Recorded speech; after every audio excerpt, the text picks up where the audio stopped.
자, 새생명 축제를 준비하면서 먼저 우리 안에 복음의 확신을 갖고 또 우리 안에 전도의 불이 타오르게 하기 위해서 오늘부터 다시 이 사도행전 말씀을 보려고 합니다. 작년에 이 7장까지 봤었는데 오늘부터 8장부터 이어서 보도록 하겠습니다. 그동안 창세기를 함께 보면서 우리 삶에, 개인의 삶에 집중해 왔습니다. 하나님께서 한 사람을 어떻게 부르시고 어떻게 다루시고 어떻게 믿음의 사람으로 만들어 가시는지, 또 그 안에서 인간이 어떻게 반응하고 어떻게 따라가야 하는지 아브라함과 이삭과 야곱을 통해 우리 확인했습니다. 모든 말씀을 한 번에 다 적용할 수는 없겠지만 우리 마음에 새기고 삶에서 반복적으로 떠올리고 또 돌아보며 조금이라도 우리의 믿음이 자라갈 수 있기를 주의 이름으로 축복합니다. 자, 그리고 이쯤에서 우리가 필연적으로 만나는 이 전환점이 있습니다. 나의 믿음이 세워지고 하나님과의 관계가 형성되었다면 비록 당장은 완전한 상태가 되지 못했다 할지라도 그것은 이제 우리 하나님께 맡겨드리고 우리의 삶은 이제 하나님께 맡겨드리고 이제부터는 나의 인생과 나의 이야기에 집중하기보다 우리가 하나님의 이야기, 하나님의 관심에 집중해야 한다는 것입니다. 성경을 얼핏 보면 여러 인물들의 이야기인 것 같지만 사실은 단 한 분의 이야기입니다. 하나님의 이야기이고 하나님이 주시는 생명 예수 그리스도와 복음에 관한 이야기입니다. 제가 예전에 이런 설교 제목으로 설교를 한 적이 있었는데요. 처음부터 예수였다. 우리 교회에서 한 적은 없고요. 이전 교회에서 이런 제목으로 설교를 한 적이 있습니다. 창세전부터 하나님이 우리에게 주고 싶으셨던 것도 예수였고, 창조가 진행되는 그 중심에도 예수님이 계셨고, 창조 후 타락을 한 그 자리에서도 하나님은 뱀에게 그리스도의 승리를 선포하셨고 아담과 하와에게는 가죽옷을 입혀주시면서 그리스도의 구원을 미리 말씀해 주셨습니다. 이후 사람들과 이 땅의 이야기인 것처럼 보이지만 사실은 아닙니다. 그것은 전부 수박 겉핥기식의 해석일 뿐입니다.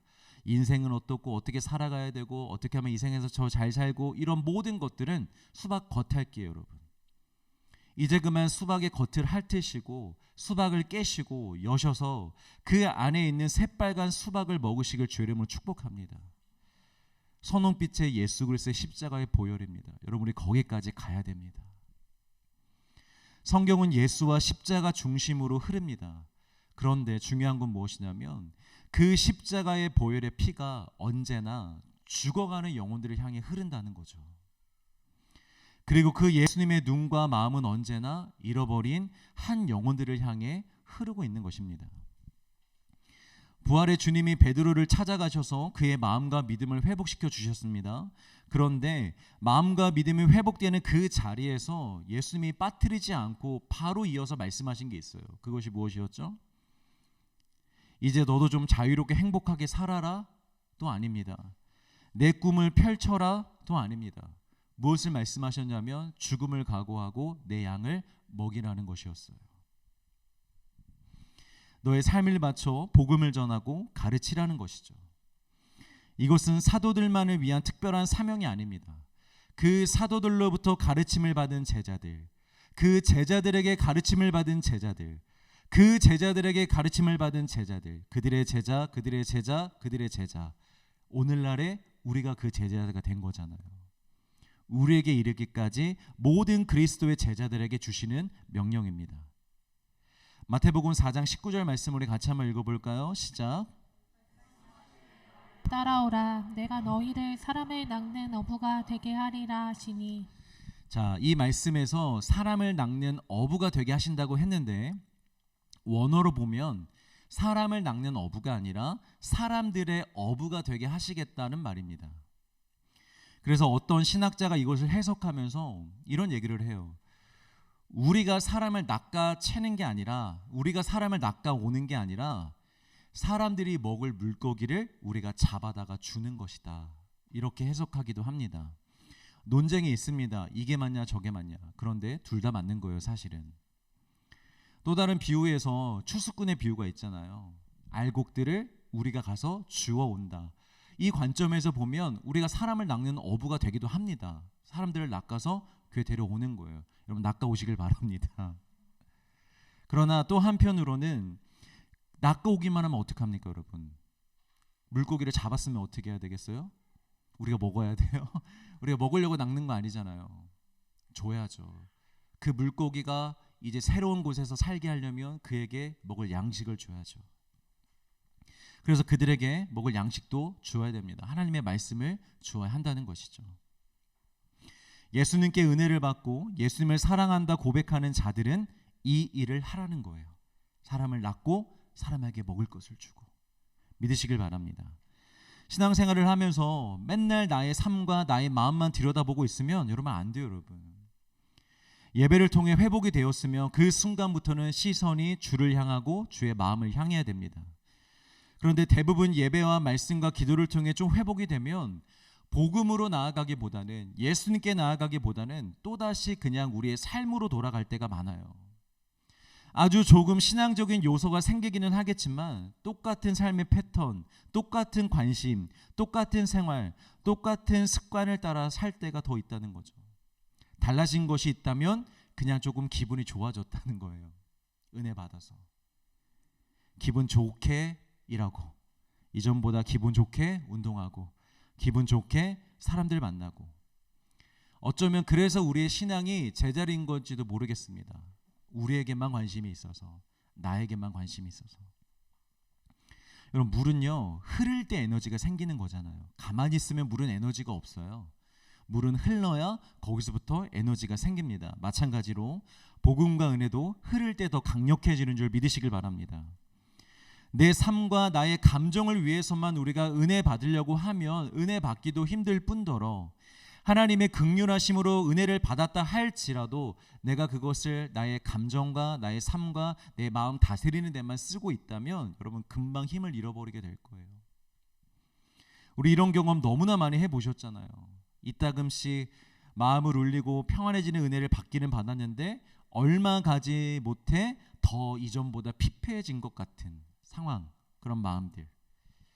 이게 다 왜 그러냐면 받기만 해서 그래요, 여러분. 받았으면 그 다음에 그 힘으로 일어나고 성령을 따르고 말씀을 붙잡고 뜨겁게 기도하고 예수와 복음을 위하여 더 나아가는 원동력으로 삼아야 되는데 나에게만 쓰고 있으니까, 나만 바라보고 있으니까 그게 다 그냥 힘을 잃어버리는 거죠. 사랑하는 성도 여러분, 은혜의 길을 제대로 내시길 주의 이름으로 축복합니다. 물꼬를 튼다 그러잖아요. 여러분 물꼬를 제대로 틀어주세요. 여러분들의 인생, 여러분들의 삶, 신앙의 물꼬를 제대로 틀어야 됩니다. 그 물꼬를 터주지 않으면 힘을 잃어버리는 거예요. 예수와 복음을 위해 사는 것이 무엇인지를 잘 배우시길 바라고요. 늘 생각하시길 바라고요. 그대로 사시길 바랍니다. 왜냐하면 하나님의 뜻과 관심과 하나님의 역사하심과 하나님의 능력과 비전이 다 여기에 있기 때문이에요. 야곱이 항상 꾀를 내며 어설픈 방법들을 쓰면서 사는데 하나님은 그런 야곱을 도와주시죠. 왜 도와주셨다고 했죠? 거기에 무엇이 있으니까? 하나님의 뜻이 있으니까. 방법은 좀 잘못됐지만 그가 집으로 돌아와 약속을 이어가는 것이 하나님의 뜻이었기 때문에 야곱을 도와주셨던 것처럼 우리가 연약하지만, 우리가 어설프지만, 그닥 잘하는 것이 없지만 그럼에도 우리가 먼저 그의 나라와 그의 의를 위하여 살아가고자 할 때 자격 없는 자들에게 부어주시는 하나님의 은혜와 능력이 임하게 되는 줄 믿으시길 바랍니다. 우리는 그 길에서 얻는 거예요. 은혜도, 능력도, 힘도. 아멘. 자, 하나님은 이것에 정말 진심이십니다. 얼마나 진심이냐면 이 일에 자신의 아들을 내어놓으셨습니다. 아니 대체 얼마나 중요한 일이어야 자신의 독자 아들을 내어놓을 수 있는 것입니까? 인간적인 표현을 좀 쓸게요. 여러분 양해해 주시길 바랍니다. 하나님은 여기에 모든 걸 거신 거예요. 그리고 자신의 독자 아들을 희생시킴으로써 구원하여 양자로 삼은 새로운 아들들, 얼마나 귀한 아들들입니까? 내 독자 아들을 희생시킬 만큼 내가 존귀하게 여기던 자들을 하나님께서 구원하셨어요. 그러면 그 사람들이 여러분 얼마나 존귀한 아들들이겠어요. 그런데 하나님은 그 아들들마저도 내어놓으셨습니다. 수많은 아들을 순교시키셨고 희생시키셨습니다. 돌에 맞아 죽고 거꾸로 매달려 죽고 불에 타 죽고 목이 잘려 죽도록 허락하셨습니다. 여러분 기억하십시오. 하나님은 예수님만 내어놓으신 게 아닙니다. 물론 예수님이 결정적이고 절대적이고 구원의 전부이지만 그 복음이 이 땅 가운데 전해지고 잃어버린 한 영혼이라도 더 살아나도록 하시기 위하여 양자로 삼은 아들들도 계속해서 지금도 내어주고 계십니다.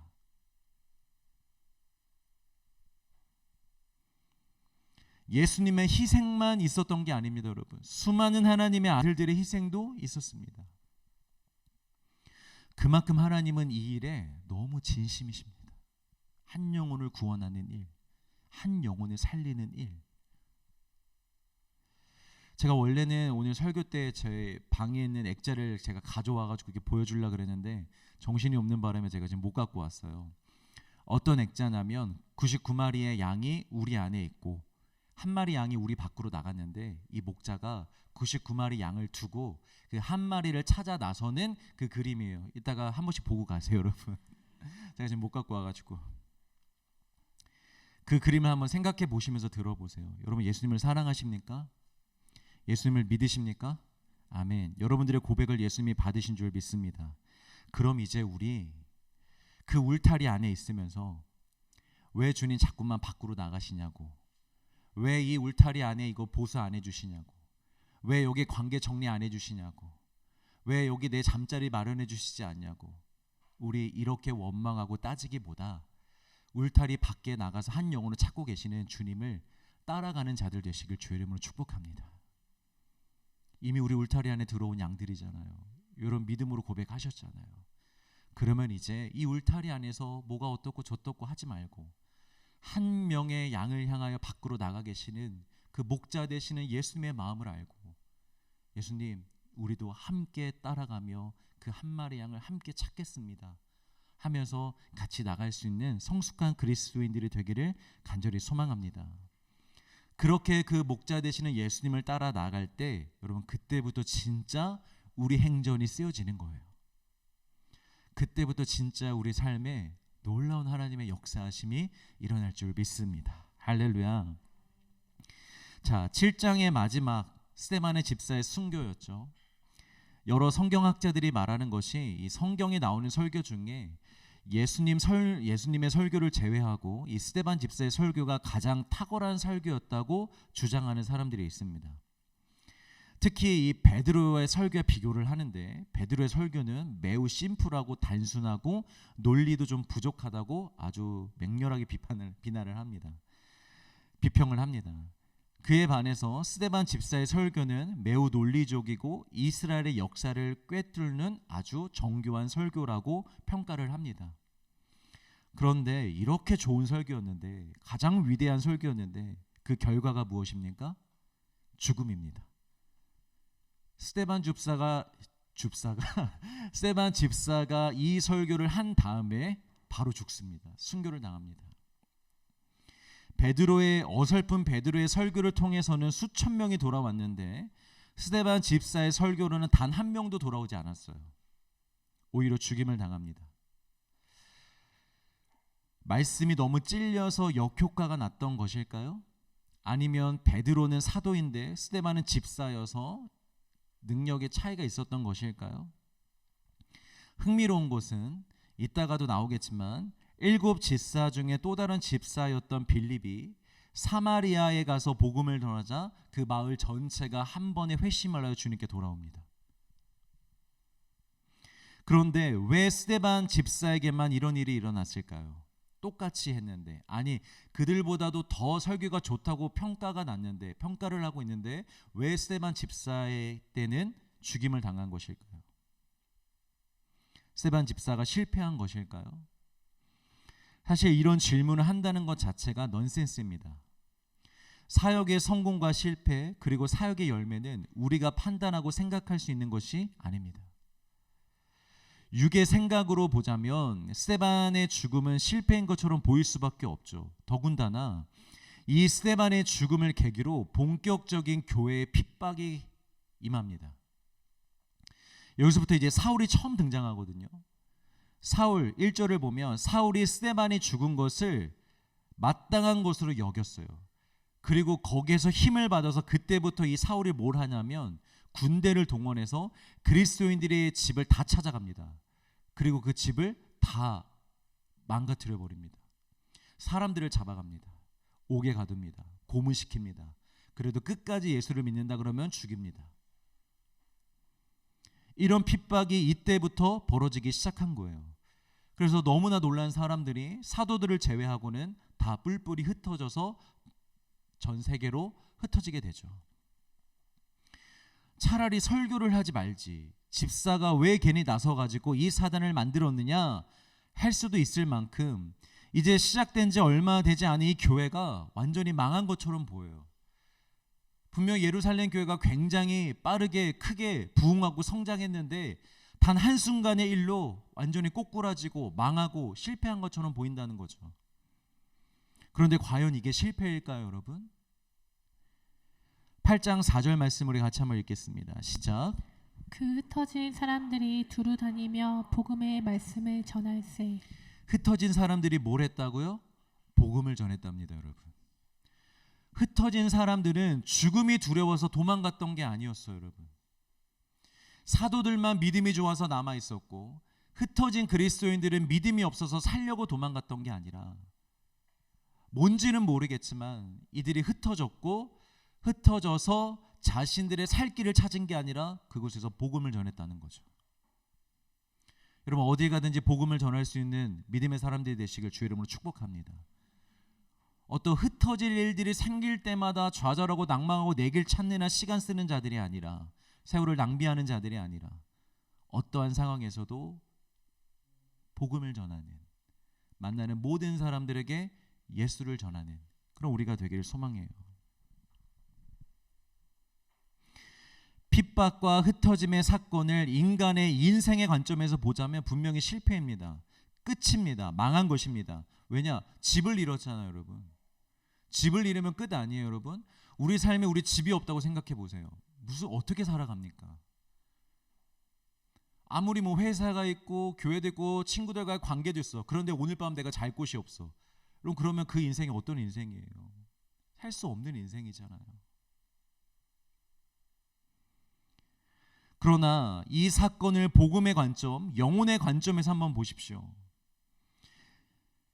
부흥하고 있고 확장되고 있고 세워져가고 있습니다. 할렐루야.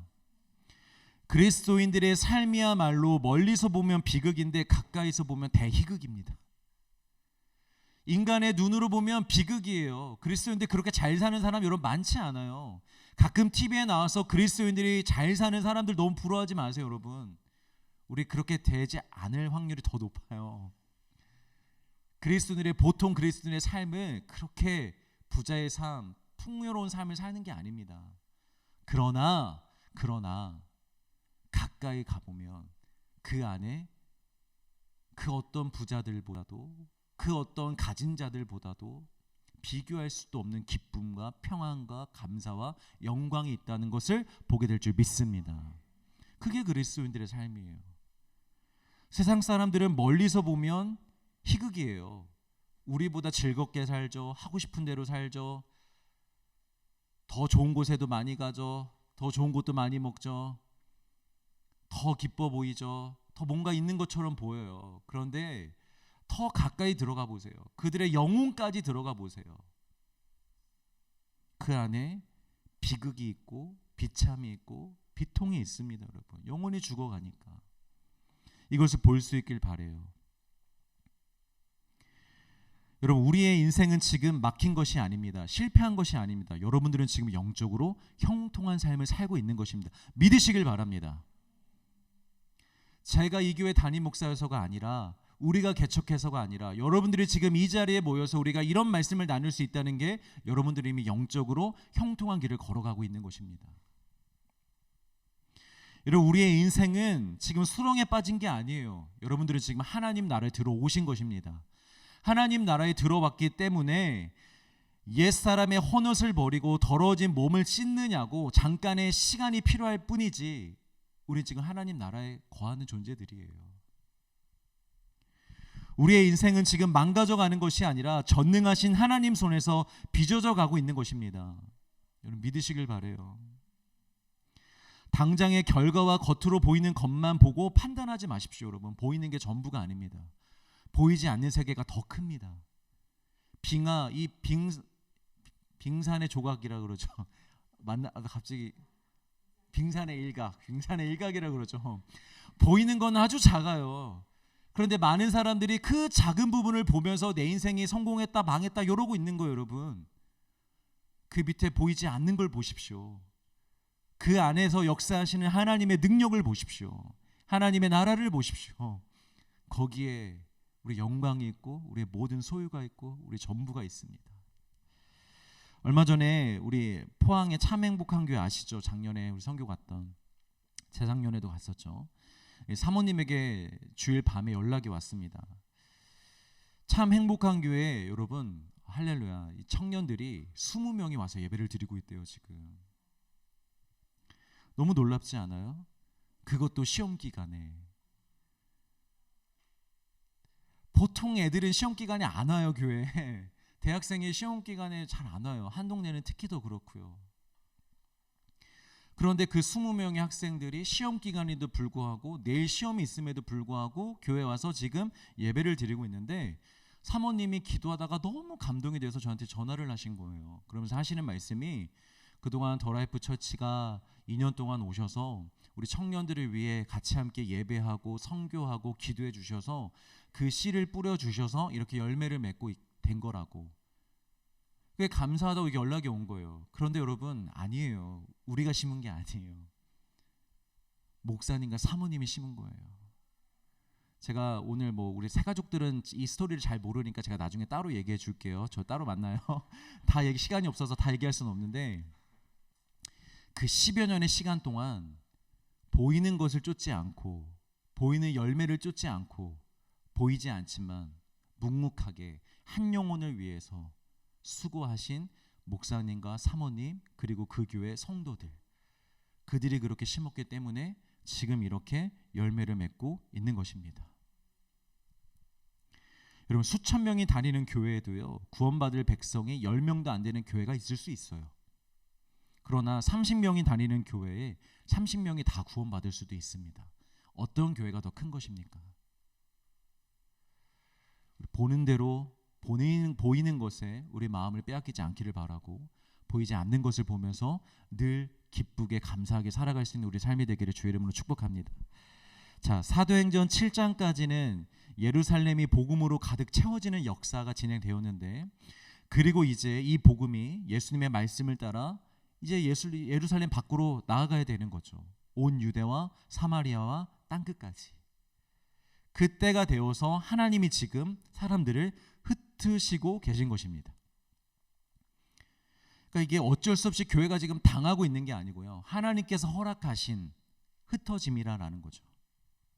그럼 여기서 질문을 해봅시다. 성령님께서 그냥 말씀하실 수 있잖아요. 교회에게 지금부터 흩어져라, 나아가서 복음을 전하라, 이렇게 명령하시면 되잖아요.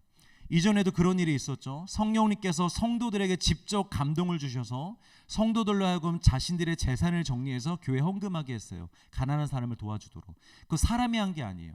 성령님이 말씀하셔서 그렇게 했던 거예요. 그럼 이번에도 그렇게 하시면 좋잖아요.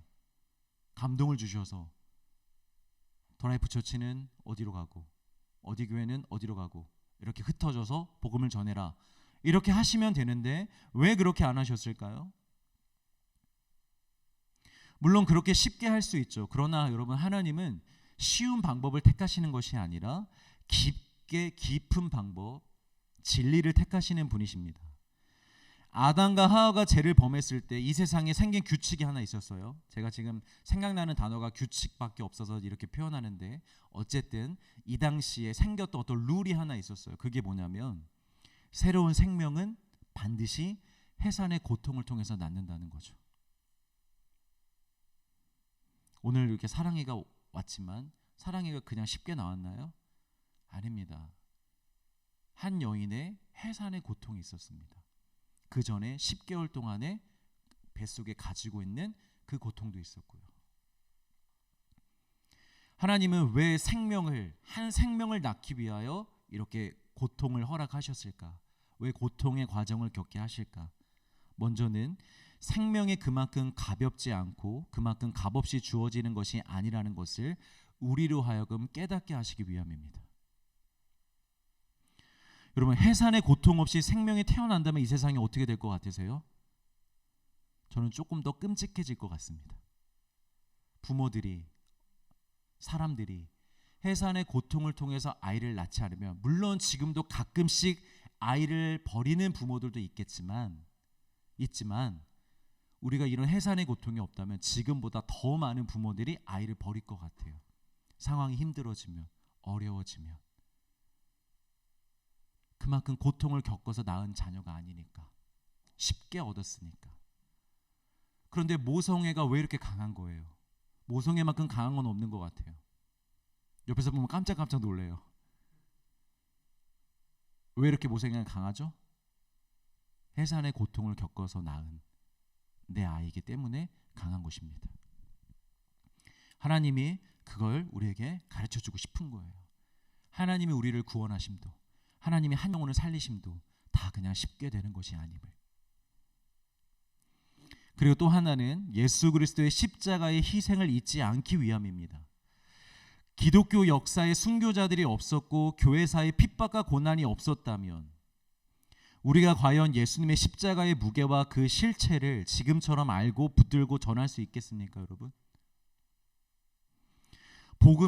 예수님의 복음이 만약에 다 성공한 사람들에 의해서 전해졌다면, 성공한 사람들을 통해서만 전해졌다면, 그 그릇에만 담아서 전해졌다면 여러분, 이 세상이 어떻게 됐을까요? 기독교화가 됐겠죠. 너무 좋잖아요. 교회 다니면 다 성공해, 교회 다니면 다 부자 돼. 이게 진짜 복음이라면 여러분, 교회 안 다닐 사람이 누가 있겠어요? 다 교회 다니죠. 그러나 세상은 기독교화가 됐지만 전부 심판을 받을 거짓 성도들이 되고 거짓 교회가 되고 거짓 기도화가 되는 거죠. 새로운 영적 생명을 낳기 위해서는 여러분, 해산의 고통이 필요합니다.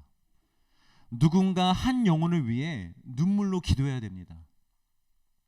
누가 한 명이 전도되어 왔어요. 그 사람이 오기까지 그냥 오지 않습니다, 여러분. 누군가의 눈물의 기도가 있어야 됩니다. 그 사람이 오기까지 누군가 시간을 드려야 됩니다, 하나님께.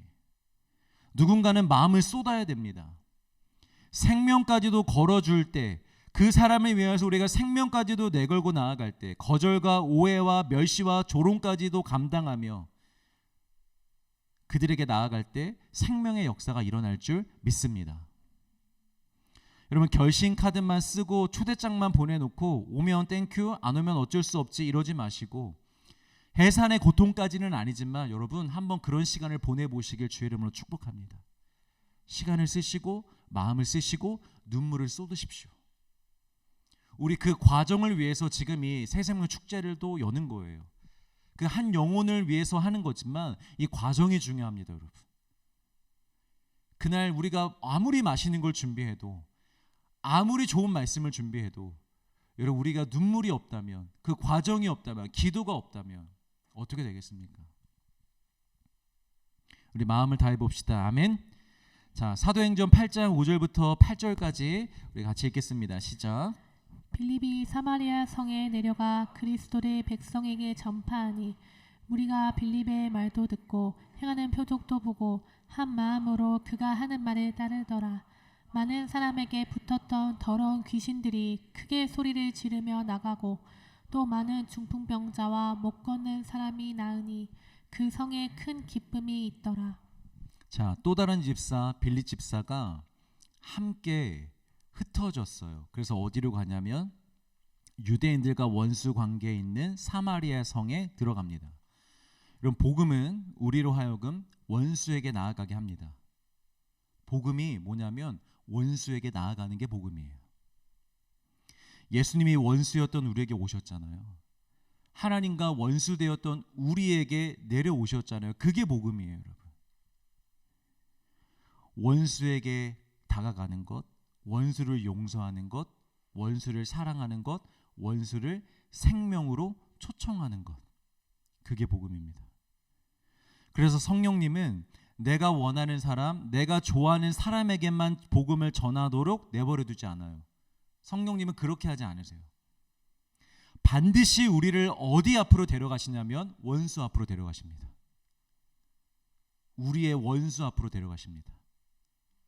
너 이 사람을 위해서 기도할 수 있겠니? 너 이 사람을 초청할 수 있겠니? 너 이 사람을 용서할 수 있겠니? 네 안에 복음이 있다면, 너의 안에 내가 있다면 우리 그렇게 하자. 이 사람을 이 복음으로 초청하자 라고 인도할 것입니다. 당연히 그냥은 안 됩니다. 우리 안에 복음이 충만할 때, 성령이 충만할 때만 가능한 일입니다. 이번 새생명 축제에 여러분들이 데려오시는 분들이 여러분들의 원수이기를 주의 이름으로 축복합니다. 우리 서로 얘기는 하지 맙시다. 아, 그 원수? 막 이렇게 얘기는 하지 맙시다. 우리 중에 누군가는 원수 삼았던 영혼을 데려올 수 있는 역사가 일어나기를 간절히 바라요. 잘 맞지 않는 사람, 미운 사람, 나를 아프게 한 사람, 그러나 주의 사랑이 필요한 사람, 주님이 찾으시는 한 사람, 그 한 사람에게 복음을 전해서 데려올 수 있기를 바라요. 자, 사마리아 사람들에게 뭐가 붙어 있었대요? 여기 보니까 귀신이 붙어 있었대요. 자, 성령님도 보이지 않지만 존재하시는 것처럼 귀신도 보이지 않지만 존재합니다. 그래서 우리가 영적 싸움을 인정하잖아요, 여러분. 그리고 여러분 대적 기도도 하시죠. 그런데 나한테 귀신이 붙어 있다고 하면 또 되게 거부감이 들어요. 귀신이, 성대 너 이렇게 귀신이 붙어 있으면 기분 좋겠어요?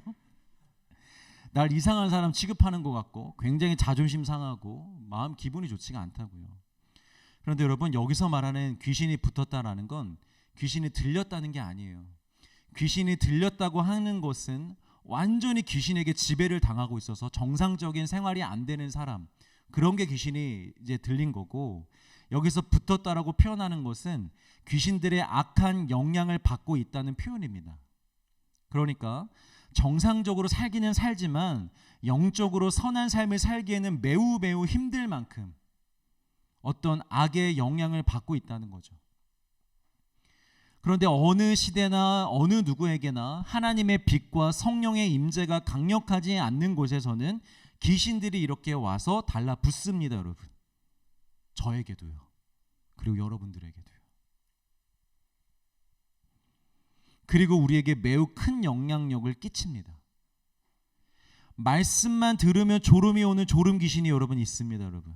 지금도 보입니다. 농담이고요. 어쨌든 그런 영향을 받을 수가 있다라는 거예요, 여러분. 그냥 이게 말씀만 들으면 졸리시는 분들 계시죠. 정말 한 번쯤은 의심해 봐야 됩니다. 정말 피곤해서일까요, 여러분? 아닐 수 있어요. 여러분 딴 거 하시면 안 좋으시잖아요. 근데 왜 이렇게 말씀만 들으면 졸릴까요? 또 기도만 하려면 자꾸 딴 생각이 나. 1분밖에 기도하지 않았는데 자꾸 딴 생각이 나. 오늘 뭐 먹을까? 오늘 누굴 만날까? 어딜 갈까? 사소한 일에도 좌절하게 하는 좌절 귀신, 늘 우울하게 하는 우울 귀신, 돈 때문에 걱정, 염려, 근심하게 하는 돈 귀신, 음란 귀신, 나르시스트를 조장하는 나르샤 귀신, 나 귀신. 여러분, 우리도 얼마든지 이런 악한 영들에 의해서 영향을 받을 수 있고요. 지금도 받고 있어요. 그래서 매일매일 기도가 필요한 거예요. 매일의 기도가 필요한 거예요. 이런 영향에서 벗어나 살도록. 제가 한번 예를 들어드린 것 같은데, 저희 집에 강아지가 있는데요. 안방 문이 살짝만 열려도 그 틈을 타고 들어가서 꼭 침대 위에 올라가요. 근데 제가 이 피부가 좀 그래서 강아지가 한번 올라왔다 내려가면 밤에 잘 때 너무 간지러워서 잠을 잘 못 자서 침대에는 못 올라오게 하거든요. 그래서 그 새벽에도 제가 일어나면은 씻을 때도 꼭 닫고 가서 씻고, 아침에 이제 교회 갈 때도 꼭 닫고 이제 가고 해요. 근데 어떻게 사람이 그 문을 그렇게 단속하겠어요? 실수로 한 번씩 문을 열어놓을 때가 있으면 잠깐 물 마시러 갈 때 그 틈에도 강아지는 반드시 그 침대 위에 올라가서 이불 속을 파고 들어가서 거기에서 쉬고 있어요. 여러분, 귀신이 그래요. 귀신이 정말 그래요, 여러분. 아무리 어떤 큰 집회, 큰 은혜가 있는 곳에서 완전히 우리가 귀신 대적기도 하고 은혜 받아서 쫓아내도 우리가 삶으로 가서 또 방심하면 또 세상의 것에 보이는 것에 쫓아가고 마음을 거기에 두고 있으면 언제든지 우리에게 다시 달라붙어요. 다시 우울하게 만들고 다시 피곤하게 만들고 다시 악한 것들만 생각하게 하고 무너지게 하고 그 우리의 침대 위에 올라서 우리 마음속에 침대 위에 올라서 꼭 그렇게 앉아 있다고요. 그러니까 사랑하는 성도 여러분, 매일같이 기도하시길 바랍니다. 그렇다고 나의 모든 어떤 그런 결핍과 문제들을 다 귀신으로 생각하지는 마시고 여러분들도 좀 노력하세요. 일어나시고 청소도 하시고 열심히 사시고 일단은 좀 하세요.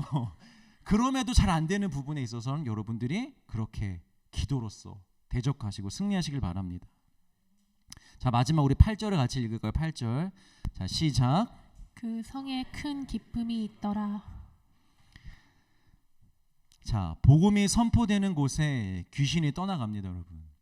빌립 집사가 설교를 굉장히 잘했던 게 아니에요. 우리 영훈이 좀 불러주세요. 우리 이제 찬양을 해야 되니까. 빌립 집사가 대단히 특별한 복음을 전했던 게 아니에요, 여러분. 빌립 집사가 전했던 것은 매우 심플합니다. 주 예수를 믿으라. 그리하면 너와 너희 집이 구원을 받으리라. 주 예수 그리스도가 너를 위하여 십자가에 달려 죽으셨느니라. 이제 우리는 죄에서 해방이 되었고 구원을 받았느니라. 이거예요. 이게 전부예요, 여러분. 특별한 말씀이 아니에요. 그런데 이 복음이 전해지자 그 지역에 있는 모든 귀신들을, 사람들에게 붙어있던 모든 더러운 귀신들이 그 즉시로 떠나가게 됩니다. 여러분, 이게 복음의 능력입니다.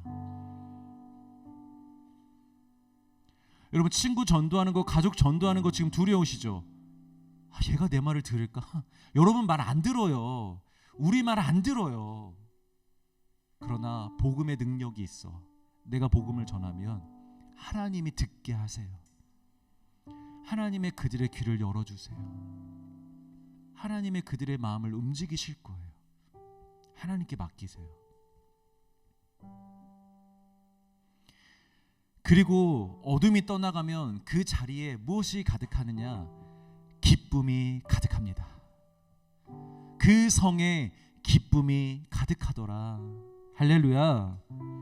여러분, 이 새생명 축제를 통해, 이 축제를 준비하는 과정을 통해 먼저 저와 여러분들의 심령에 기쁨이 흘러 넘치기를 주의 이름으로 축복합니다. 이 복음을 전하고자 하는 우리에게, 그래서 복음을 붙잡고 있는 우리에게 먼저 이 기쁨이 임하길 소망합니다. 그리고 이 교회에 기쁨이 임할 것이고, 그리고 나아가 여러분들이 모셔오는 그 귀한 한 영혼, 그 영혼의 삶에 기쁨이 임할 것이고, 그 영혼이 살아가고 있는 가정에 기쁨이 임할 줄 믿습니다. 우리 이것을 소망하고 이것을 바라보면서 지금부터 함께 2달 동안 우리 복음에 전념하고 전도에 전념하여 함께 그렇게 만들어갈 수 있기를 소망합니다.